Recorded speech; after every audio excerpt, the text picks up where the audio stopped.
Bienvenidos a otro capítulo más de Operación Crimen. Eh, Me han escrito y me han solicitado algunos de ustedes. Los leo a todos, puede que no responda todos sus mensajes en el podcast, pero tengan la certeza de que los leo. Em, que hable sobre algún caso que haya sido de mi vivencia y mi experiencia del cual no sabía lo que implicaba, es decir, no me imaginaba que fuera algo tan complejo. Y usando mi memoria biográfica, que es una facultad que tiene el cerebro, y la memoria declarativa, que es la que nos permite precisamente contar, narrar lo que hemos vivido, me traslado hacia el año 2002. En esa época todavía era funcionario del extinto DAS, pertenecía a la Dirección General de Inteligencia y entre varias funciones, una de las que más me gustaba y me llamaba la atención era ser analista de comportamiento. Pero aquí hubo una coyuntura y es que en el año 2001 yo fui enviado en comisión de estudios a Ciudad de México a estudiar poligrafía y algunos otros aspectos de análisis de conducta. Tanto que yo recuerdo claramente haber vivido el evento de las Torres Gemelas del 9, del 11 de septiembre, perdón, del año 2001. Y seguramente si yo le preguntara a alguno de ustedes, los más mayores, si recuerdan lo que estaban haciendo y lo que ocurrió en el año 2001, el 11 de septiembre, muchos de ustedes me lo describirían.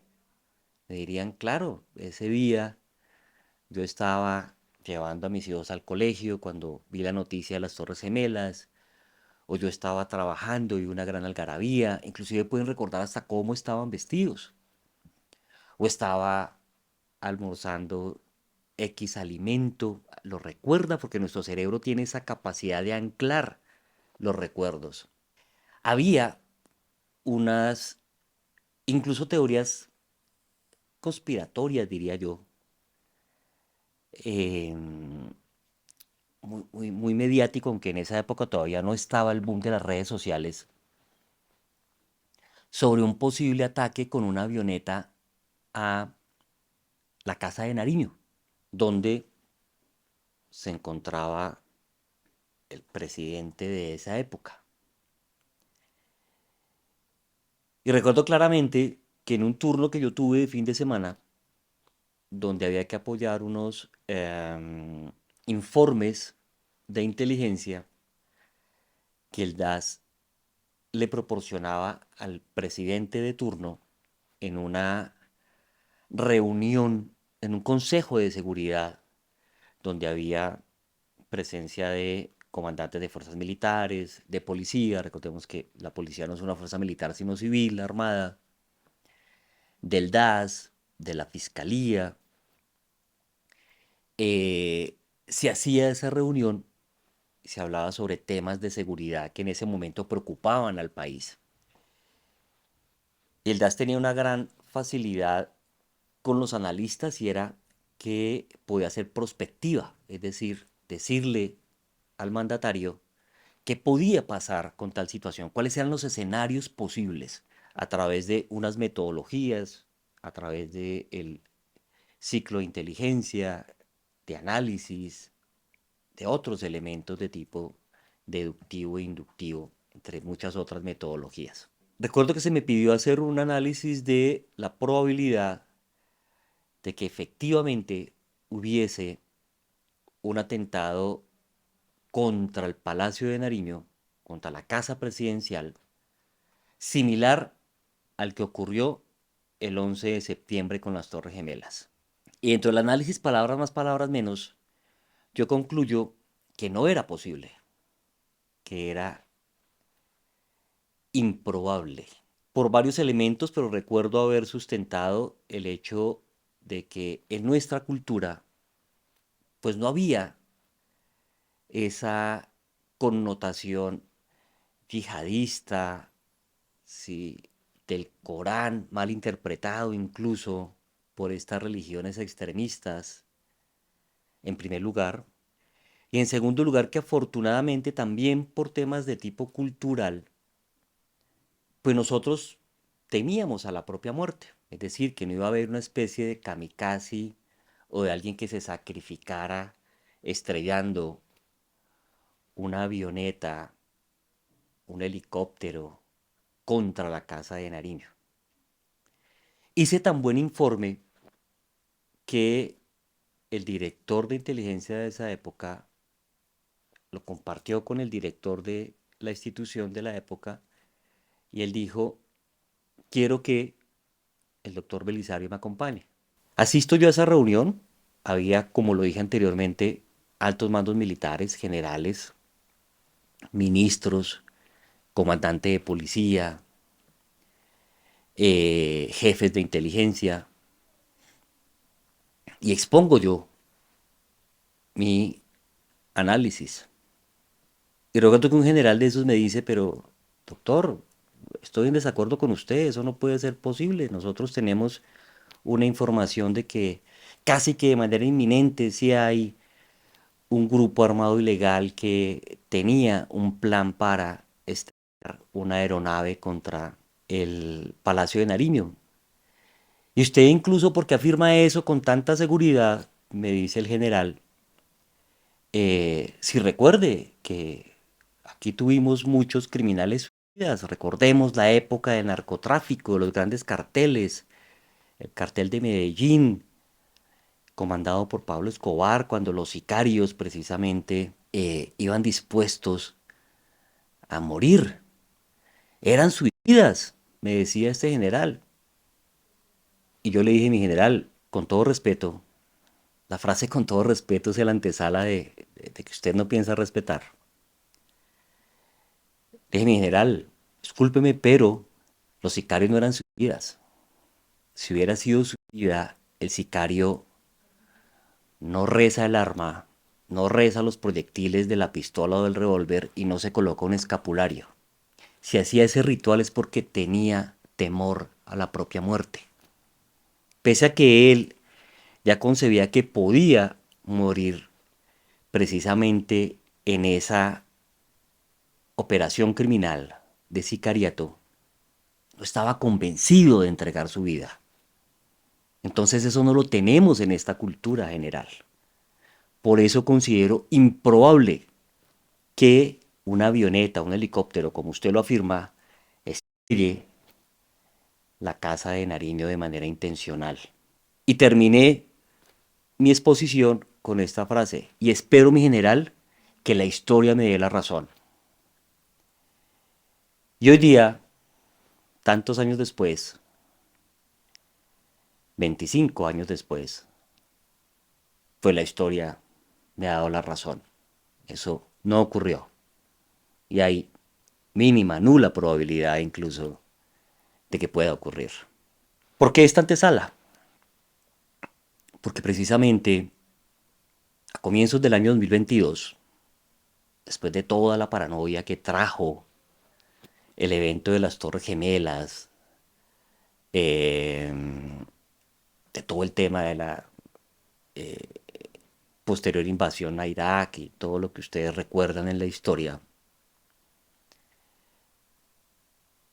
me llaman para formar parte de un grupo especial que había en el DAS. Un grupo especial que era auspiciado por el gobierno norteamericano, el gobierno de los Estados Unidos, concretamente por personal de la CIA. Y ellos me dicen, Belisario, necesitamos su concurso porque ha ocurrido lo siguiente. Nosotros en un trabajo que hicimos en el sector de Maicao, hicimos la detención de unas personas que estaban falsificando documentos. Dentro de eso había un extranjero, kuwaití, con un español precario, pero con muy buen inglés, al que uno de nuestros funcionarios, no funcionario de la embajada americana, no norteamericano, sino del DAS, Él le dice que quiere negociar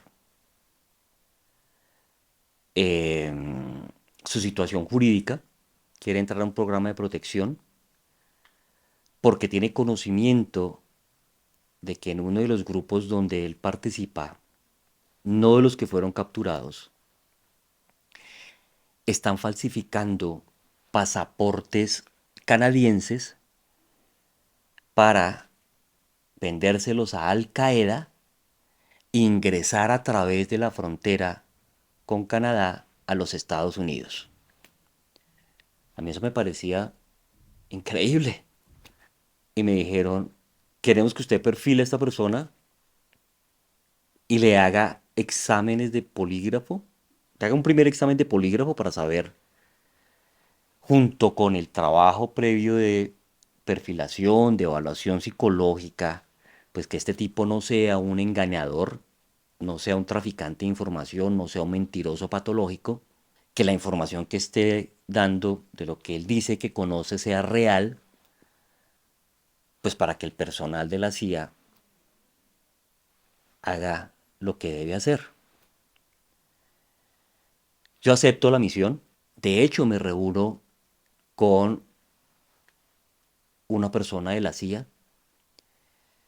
Y usted se imagina algo así como en el MI6, un James Bond, o esto que nos muestra las películas. Y no, yo me entrevisto con un hombre de más o menos 70 años, de pelo canoso, ciudadano norteamericano, con un español perfecto, con un dialecto neutro, como si fuese colombiano. Se hace llamar X, utiliza un nombre muy nuestro además, y es quien me pone a mí en situación y me empieza a entrenar. Primero me empezó a entrenar sobre el conocimiento del Corán, segundo sobre qué actitudes debía yo tener frente a este Kuwaití.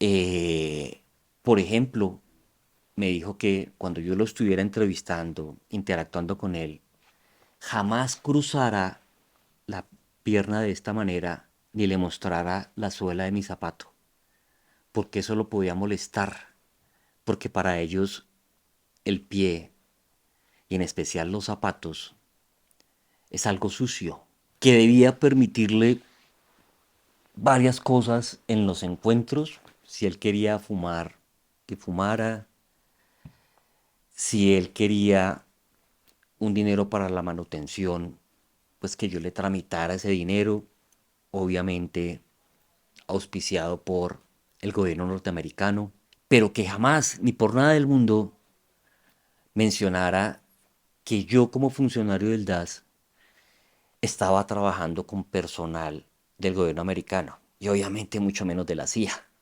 Ahí tenía que haber absoluta compartimentación. Debía decir que como el agente de control que tenía el Kuwaití, pues yo también era funcionario del DAS, que ningún agente del gobierno norteamericano se iba a enterar de esta situación, además porque odiaba a los gringos, los odiaba, no quería nada que tuviera que ver con el gobierno de los Estados Unidos. Y así fue, lo citamos en instalaciones del extinto DAS, empecé yo a trabajar con él, primero a generar el rapport. A mí me causa curiosidad que el rapport o la palabra rapport la han traducido como simpatía. Y eso obligaría como que uno para obtener rapport necesita o tiene que ser simpático con el otro. No, no, de hecho este sujeto no me inspiraba simpatía, era bastante tosco. Pero el rapport sí es acercarse, sí es aproximarse y comprender cómo viene el otro y efectivamente respetar la postura del otro. Entonces yo respetaba y entendía su marco religioso, lo que podía hacer y no hacer en relación con mi comportamiento frente a él y lo que podía decirle, los compromisos que podía tener con él, hasta dónde sí, hasta dónde no podía utilizar el engaño para obtener esa información relevante que aparentemente él tenía. Pero primero pues tenía que superar el primer filtro, que era un examen de polígrafo. Él presenta el examen, yo le hago el examen, pasa satisfactoriamente el examen, es decir, la información que él tenía en relación con formar parte de una estructura de falsificadores en las que él era uno de los extranjeros, pero habían, y tengo que decirlo, muchos connacionales, muchos colombianos participando de esa estructura por ser buenos falsificadores, algunos de ellos incluso retirados de instituciones del Estado que los había capacitado en grafología y documentología forense y tenían esa habilidad de falsificar muy buenos documentos. Pues necesitábamos esa información. ¿Quiénes eran? ¿Dónde estaban? ¿Qué hacían? ¿A qué célula de Al Qaeda en realidad le estaban entregando esos pasaportes? ¿Para qué? Para que, pues en una operación conjunta, DAS y la CIA en ese momento hicieran una operación. Era un tema de seguridad nacional. No me imaginé estar yo trabajando un tema que comprometiera la seguridad nacional, no solamente de Colombia, sino tal vez a nivel mundial. Recordemos que lo que impacta a Estados Unidos, pues termina de alguna manera impactando al mundo. Fíjense cómo en este momento tenemos cierta preocupación por lo que está ocurriendo en Irán, por esa escalada de violencia. Puede que a usted eso le parezca lejano, pero es más cercano de lo que usted imagina. Entonces, él pasa este primer polígrafo, aporta una información importante, pero había que seguir trabajando con él.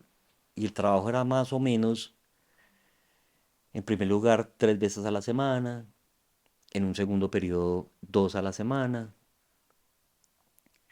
Tanto que me fui, no digo haciendo amigo, que ese no era el objetivo, pero sí teniendo el suficiente rapport, la suficiente empatía, no simpatía, porque yo no simpatizo con criminales, y él lo era, para seguirle sacando información.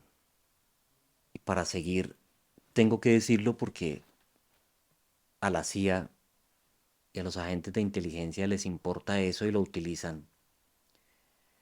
Ventajas conductuales para poderlo manipular. Y pues dentro de esas ventajas conductuales que querían que yo tuviera y les proporcionaran información, era cuáles eran las debilidades del Kuwaití, cuáles eran sus adicciones, quién en su círculo cercano de familia era muy importante para él. De hecho, en contraprestación, él no solo pedía arreglar su situación jurídica, sino que pedía una recompensa económica y volver a Kuwait, porque allá tenía un padre y un hermano.